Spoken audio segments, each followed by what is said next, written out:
السلام عليكم. مبدئيا كده القصه حقيقيه وحصلت فعلا، هتقعد تشكك روح قول لصاحب القصه ما توجعش راسي يعني، بس اسمع القصه انت ساكت. انفعلت صح؟ اهدى يا اسطى بهزر معاك، اهدى. انزل اعمل لايك واشترك في القناه ويلا نخش على القصه على طول، عشان لو فضلت اكتر من كده هجيب العيد. الجبل اللي هنتكلم عنه النهارده عزيزي المشاهد هو جبل الضجر او الدجل. بيقولوا ان اسم الجبل ده جاي من اسم ملك من ملوك الجن واللي اسمه الضجر، والملك ده هو الحارس بتاع الجبل ده ومعاه اتباعه اللي محدش يقدر يعدي من غير اذنهم. الجبل ده موجود في السعوديه وتحديدا في منطقه اسمها جازان. الغريب ان المنطقه دي شبه فاضيه من الناس، وبرغم كده في قصص كتير بتدور حوالين الجبل، وبرضه الجبل ده يعتبر معلم سياحي وناس كتير بتيجي تزوره من كل مكان حوالين العالم، بس شهرته الاكبر انه بيتقال عليه ان هو مستعمره الجن.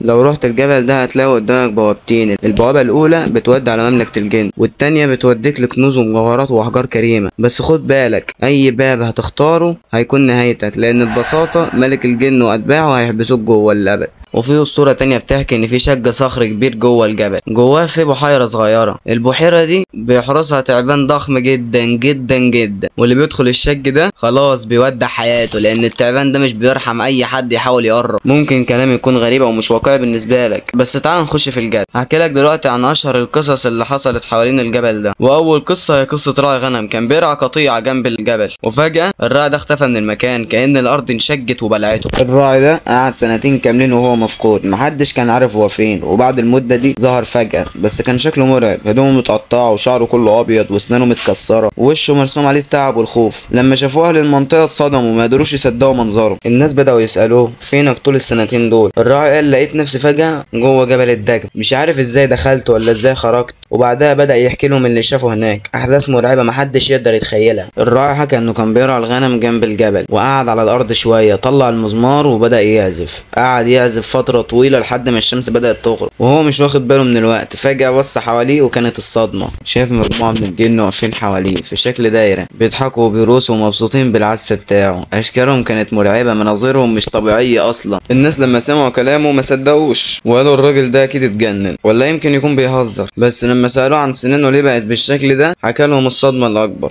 قال لهم ان طول السنتين اللي عاشهم مع الجن ما كانش بياكل زي البشر، اكلهم الوحيد كان الفحم، وكان مجبور ياكل عشان ما يموتش من الجوع. بيكمل الراعي كلامه، قال في يوم من الايام اشتقت للاكل البشري الطبيعي، طلبت منهم نوع اسمه خبز الدجل، وفعلا واحد من الجن راح وجاب لي الخبز ده. الراعي لما اكل الخبز سأل الجن انت جبت الخبز ده منين؟ ازاي خرجت وجبته؟ رد عليا الجن وقال جبته من بيتكم، بيت اهلك. الراعي لما رجع حكى لاهله، اهله اتصدموا لان في يوم من الايام فعلا كانوا حاطين خبز الدجل ده على السفره، وفجاه اختفى بطريقه غريبه جدا. الناس بداوا يسالوه طب اشكال الجن كانت ازاي؟ قال لهم شكلهم زينا بالظبط، لكن عيونهم كانت عامله زي القمر الاحمر. وقال كمان ان الجن بالليل كانوا دايما بيعزفوا ويطبلوا ويرقصوا، والمزمار كانوا اكتر حاجه بيحبوها لدرجه تخوف، وعلشان كده يوم ما الراعي عزف اتجمعوا حواليه واتبسطوا جدا. لكن عن رجوعه لعالم البشر هنا بقى حصل حاجه غريبه جدا. الراعي قال ان الجن كانوا بيمنعوه ان هو يذكر اسم ربنا، خصوصا وقت المطر والبرق والرعد، وكانوا محذرينه لو قلت بسم الله في اللحظه دي هتشوف حاجه عمرك ما هتنساها. الراعي عاش سنتين على الحال ده لحد ما في يوم نزل المطر والبرق ملا السما، وهو بالغلط قال بسم الله، واول لما قال بسم الله ولما صحي لقى نفسه بره الجبل وسط قريته واهله،